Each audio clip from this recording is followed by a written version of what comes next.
Top 3 things I don't trust the government with. We are not free. All we are is a consumer.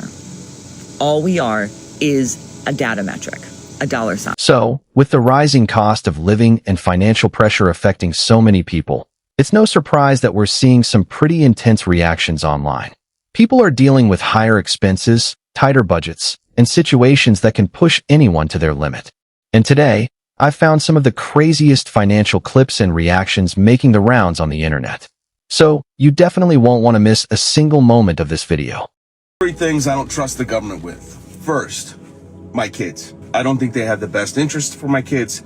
That is proven over and over again. It is all about money instead of education. 2, I don't trust you with my health. That's a proven fact. You don't care about me. Okay? The government doesn't care about you. They don't care about me. They wouldn't approve the BS they put in your food that causes cancer. They wouldn't approve the stuff that causes disease. Instead, they do. Third of all, I don't trust the government with money. They can't pass an audit. But if I, the citizen, don't pass an audit, I go to jail. If I, the citizen, don't pay my taxes, and I don't prove to you where I spent my tax money, I go to jail. But you, Mr. Government, you get to spend it anywhere you want. You get to hide it, you get to blow it, you get to give it to all your friends. Me, I go to jail. So, addressing the elephant in the room, I can understand why someone might be skeptical about how the government handles money when we're talking about a national debt measured in the tens of trillions of dollars. But the exact debt figure changes constantly, so it's better not to throw out a specific number unless we're looking at the latest data. Either way, the sheer size of the debt raises legitimate questions about spending, borrowing, and long-term financial management. And that's exactly why discussions like this can get so heated when people start talking about where all that money is actually going. Why does Anna have a flock camera literally facing the kids' splash pad? I mean, it's literally right here outside the gate. I just don't understand it. Why do you need a flock camera facing kids? I mean, honestly, this is a pretty uncomfortable situation. Security cameras are supposed to be there for safety and protection, but when a system has known vulnerabilities or there's a risk of unauthorized people accessing the footage, that's obviously going to raise serious privacy concerns. And placing cameras in a children's splash park makes that concern even more understandable, because you're dealing with a space where families expect a certain level of privacy. The technology may be intended for security, but if the system isn't properly protected, the potential risks can become a much bigger issue. Dude, I don't understand why people are getting so upset about these flock cameras. I mean, they're designed to do so much good. They're designed to keep us safe. They're designed to track down criminals, all these good things. Why are people getting so upset? On July 23rd, 2025, the vice president of Flock and an employee both accessed gymnastics areas and a pool area for children multiple times and then said it was for sales pitches to potential customers. This is from thousands of miles away. They're able to just drop in on your kids, anyone that you know, could be you, and just watch you and do whatever they wanted to do. And you could be using you to be sold to somebody else so that they could put more flock cameras around. Stay focused. So, it's honestly pretty wild how widely these flock cameras are being deployed, especially in places where many people may not even realize they're there or understand what the cameras are designed to track. That's exactly why I think this deserves more public discussion. When surveillance technology becomes part of everyday life, people should have a clear understanding of where it's being used, what information is being collected, how long that data is stored, and who can access it. Security can be important, but transparency and privacy should be part of the conversation too. Did anyone else's tomatoes do absolutely nothing this year? Here, look. They just grew out of control over everything. And there's nothing. There's a couple. This is a Roma tomato plant, and I don't think there is a single tomato on it. Like, there's just nothing.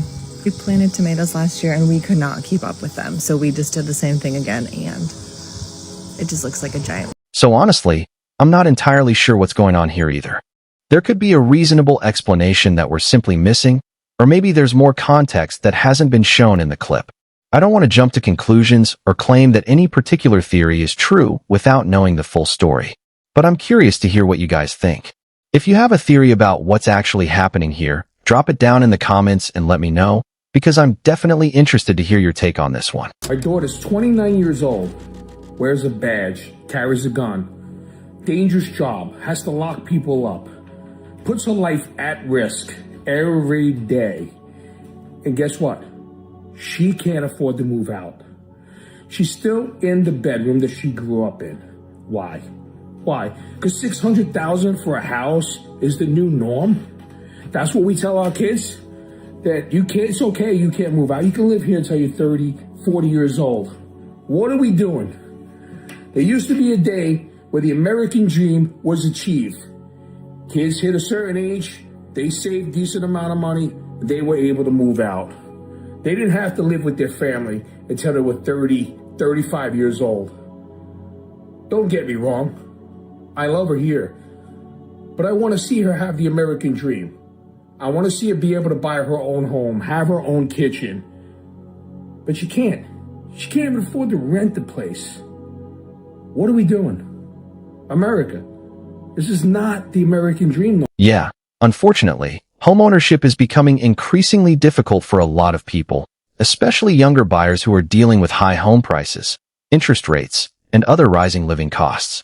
It doesn't necessarily mean future generations will never be able to afford homes. But if housing costs continue rising faster than incomes, buying a home could remain out of reach for many people. For a lot of families, the dream of owning a home is starting to feel less like a realistic milestone and more like a financial mountain. I think the era of the subscription model is already wearing thin on people. I talked with someone yesterday who said they bought a 97 Toyota Land Cruiser because they'd rather have that than whatever it is car companies are churning out today. I also heard from someone who said they bought a CD player. They'd rather use that instead. You remember the Walkman? And then I saw an article about, old game consoles surging. People want to get those again. A PlayStation 2, a PlayStation, a Nintendo 64. And, I look at the world around us and I think it's a combination of things. Like, we're tired of getting nickeled and dimed just to use stuff. And maybe we're tired of being online all the time. And then, of course, there's this idea that there's nostalgia there. There's some sense of comfort in going back. I even sold a car I had that was a 2020 and got something that was made the year I graduated high school, and I'm much happier with that. So, I don't know what it says, but I think people are just kind of tired of the way things are right now. And maybe this is just an element of that. Also, the economy just doesn't feel very good. Every day, layoff, layoff, layoff, layoff. Who wants to keep paying subscription fees when you could be laid off? Of course, the economy is a completely separate issue, but what he's saying about subscriptions is definitely an interesting point. More and more services are moving towards subscription-based models, where instead of buying something outright, you're essentially paying for continued access. And if that trend keeps expanding, we could eventually see more products and services moving in the same direction. You might own the device or hardware, but the software, features, media, or services you rely on could still be tied to a recurring payment. The bigger question is how far that model can go before people start feeling like they're paying forever without actually owning much. I cannot do this for the rest of my life. I'm tired of being broke. I'm tired of being able to barely pay my bills, going into a job where I work my fucking ass off all fucking day to barely be able to pay my motherfucking bills. I just saw a study that if you make $100,000 in this year of 2026, it is the same as making $32,000 when you compare it to the 1990s. It's definitely understandable why people are frustrated by rising prices, especially when everyday expenses feel noticeably higher than they were a few years ago. But predicting that inflation will go ballistic over the next 5 to 10 years is speculation. And there's also a big difference between questioning official figures and claiming they're deliberately being manipulated. Different measurements can produce different pictures of inflation depending on what goods and services are included and how they're calculated. So while the cost of living concerns are real for many people, it's better to separate what we can actually verify from what we simply suspect. This is illegal corn, and I could be sued for it. Because farmers don't own the seeds that we grow. You probably don't know this, but it is illegal for me as a farmer to grow a crop, take the seeds from that crop, and then grow said seeds, unless I pay for it. Farmers are held hostage to seed companies. The seed company can legally come onto my property, check this corn for their genetics, and because I didn't pay, they can sue. So, it's honestly wild how advanced agricultural technology has become. Today, genetic testing can be used to identify and analyze characteristics in seeds that farmers decades ago simply couldn't examine in the same way. And when you compare that with farming 100 or 150 years ago, the difference is pretty incredible. The bigger conversation, though, is about seed ownership and intellectual property. Farmers can sometimes face restrictions around saving or reusing certain commercial seed varieties, depending on the specific variety and the laws or agreements involved. So while the technology itself is impressive, it also raises some interesting questions about who controls the genetics behind the food we grow. I don't think y'all understand that I have high school students who do not know how to spell their own name. Students who are in high school who are misspelling their own name repeatedly. I had a student this year who struggled really badly with reading comprehension and spelling. And when I say really badly, as in like cannot spell 3-letter words, like it was that bad. Yeah, honestly, I think that's a legitimate concern, especially as technology becomes more integrated into everyday life. Future generations may face even more distractions, particularly when it comes to maintaining attention, learning independently, and developing strong study habits. But technology itself isn't necessarily the problem. It really depends on how it's used. If people rely on instant answers for everything instead of learning how to think, research, and solve problems themselves, that could create some serious challenges for education in the future. Fully grasping like how insane this AI and flat cameras and this like surveillance state that we're in, like how actually insane it is. And I've always been somebody that's like, oh, the government like has all my information anyway, so it doesn't matter. Like we literally have a social security number. Like we are a number to this fucking. But I work in the service industry, so I talk to different kinds of people all the time, and I've had conversations with people that like work for like delivery companies or like some type of like long range truck driving, and they've said that there's like been so much AI implemented into their vehicles that like AI knows exactly how fast they're going when they stop and start. If they even make a complete stop at like a stop sign or a red light, it knows its exact route at all time. Any conversation that's had, it knows. Any music that you're listening to, it knows. Like it, to the point where people don't even feel like comfortable at work. Like I live in Michigan, at my way to work, the amount of drones that I see in the sky are legit insane. And at first I thought they were like Amazon drones that are like delivering packages, which is also insane. But I look at them and they're not even carrying anything. They're just drones flying around everywhere, all the time. And then like, but you can't help find missing children or like even use it to like help stop crime and whatever the fuck, which is still kind of scary because it's like they're literally monitoring every single thing that you do. Yeah, honestly, if something like this had happened back in 2015 or 2016, I think the public reaction could have been very different. Surveillance and privacy concerns were often discussed as problems associated with other countries. But today, people are increasingly questioning how much monitoring and data collection happens closer to home as well. That doesn't necessarily mean every system is equally invasive or that America is automatically worse, but it does show why privacy and government surveillance deserve serious scrutiny. The bigger issue is whether these technologies are being used transparently, whether there are proper safeguards, and how much control ordinary people actually have over their own data. There's a very small number of people who determine everything that happens in our day-to-day. They determine how much money we make per hour. They determine how much money we're going to spend on groceries. They determine how much we're going to spend on electricity and water. They determine how much we're going to pay for housing and health care. We don't determine shit. We are not free. They have us believing we're free. So that way, we don't rise up. They have us so distracted by all the bullshit of just getting through our days and fighting with each other over stupid stuff, so we don't notice that we're not free. We were never a full democracy, but we certainly are not even close to being a democracy we were 70 years ago. It is time that this small number of very powerful people no longer gets to make decisions on our behalf unless they are for the betterment of us. So yeah, I think more and more Americans are starting to question what freedom actually means in an increasingly monitored and connected society. And honestly, this doesn't have to be a purely political conversation. There are legitimate questions about privacy, surveillance, data collection, and how much control people have over their personal information. Saying that Americans are not free is a much broader conclusion, but the underlying concern is worth discussing.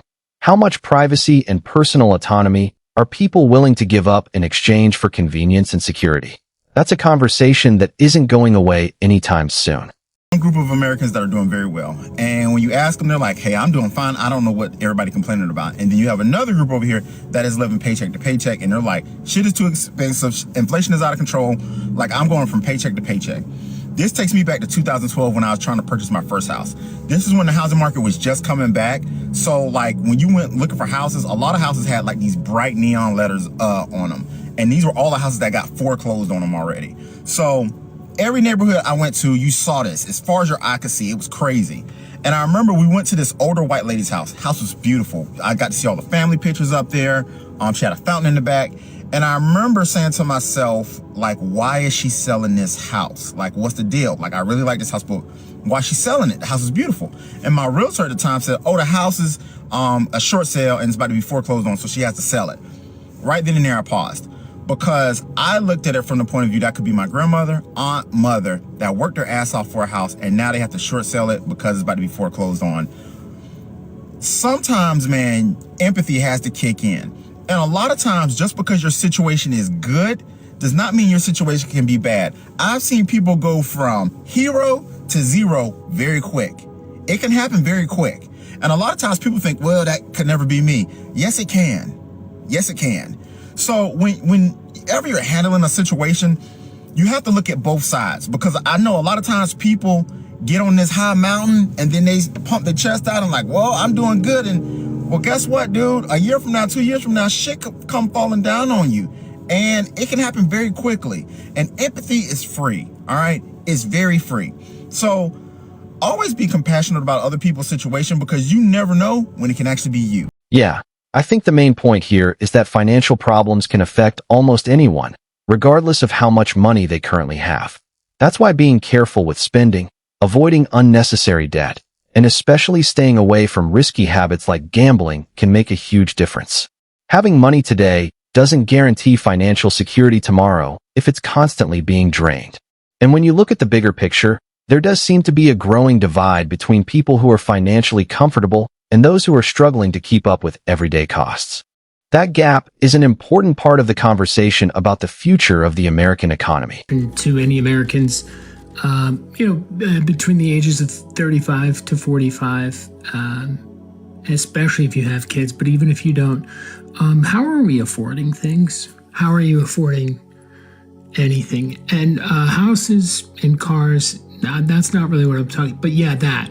I mean more like, how are you affording gas and groceries and healthcare and utilities and all the other 900 subscriptions that are required to live these days? How are you doing? So yeah, especially for people between 35 and 45 who are raising kids, the financial pressure can be pretty intense. But even if you're in your 20s, just graduated from college, or trying to start your career, it's easy to see how quickly expenses and debt can pile up. Between education costs, housing, transportation, and everyday living expenses, a lot of people are starting adulthood with major financial responsibilities before they've even had a chance to build meaningful savings. And when you add children and a household on top of that, managing those expenses can become even more challenging. Ever heard of a family compound where an extended family will buy a large piece of land and then all live on it together and build houses and have a little community together? That's what we're doing here, but it's more like a friend compound. I live in the shack here, but I don't actually own the land. My best friend Ian does. Friend John lives down there in that tent. It's actually my tent, but I let him use it while he's building his house. A good friend Ian, who owns the land, he lives down there. And eventually there will be more of us too. We still got a bunch of friends back in our hometown of Syracuse who want to come move here with us. And we're all just trying to escape the rat race, live a better, happier life, get rid of our debt, get rid of the consumerism in our lives. Ian totally could be charging us way more for rent for what he's doing for us, but he doesn't. He doesn't want to make money off of us. He just wants a fair share in the taxes he has to pay for the land. And we're happy to do that with him. We're not trying to make money off of each other. We're not trying to exploit one another. We're just trying to help each other out. To do that, I've been raising chickens and organic gardening. Down there are the solar panels that me and and John both invested in. We split the cost for the most part, and he uses the solar panels, and I also have the power running up to my... Yeah, honestly, I could see this kind of lifestyle becoming more popular over time, especially among people who want to spend more time outdoors and get away from the constant noise of modern life. There's something appealing about having a quieter, more secluded setup where you can live closer to nature and rely less on the usual hustle and distractions. Of course, that lifestyle comes with its own challenges. But for people who value privacy, independence, and being outdoors, I can definitely understand the appeal. I'm never eating anything out of a drive-thru ever again. Look here, kids. FDA approved, lab-grown, genetically modified meats. It's coming. Finite for this fat bald dude. If it's got a drive-thru anymore, I'm done. You want to know why? Bang. Tyson Foods. Tyson Foods is the chicken purveyor for every fast food restaurant in the nation. If it has a drive-thru attached, guess what? They get their chicken from Tyson through Cisco Food Service. Let's just put this out here. They have put in millions, billions of dollars in 3 different labs to grow lab-grown chicken, genetically altered and modified chicken. Finite. It's a wrap. Anybody that's been buying food for as long as I have not had anything out of a drive-thru in years, and I'm going to tell you, don't buy anything out of a drive-thru. And hell, don't even trust anything from Kroger. Yeah, this is honestly pretty wild, and I think there are some legitimate questions that deserve more attention, especially when you look at how much investment is going into new food technologies. At the same time, it's important not to assume that every investment or new technology automatically means something suspicious is happening. The bigger question is what we're actually putting into our food, how it's produced, and whether consumers are being given enough information to make informed choices. With so many new technologies entering the food industry, transparency and clear labeling are becoming more important than ever. The government is okay with a company that is spraying chemicals on our food that knowingly causes cancer. It is more important now than ever to start supporting locally and find local shops and local butchers and local farmers because our health system is overwhelmed with chronic issues and it all really leads down to our food. I think it's more important now than ever to start educating the people that we know and love in our community and populations around us to support local stores, to support local farmers, to support anything other than the people that are trying to harm us through our food to keep us in the system of needing their help. They are creating the problem through these pesticides, through the processing of food, so that they can sell a drug, make it look like care. And it's all the same system. It all works together. So, there are definitely some complicated issues surrounding modern farming and seed ownership.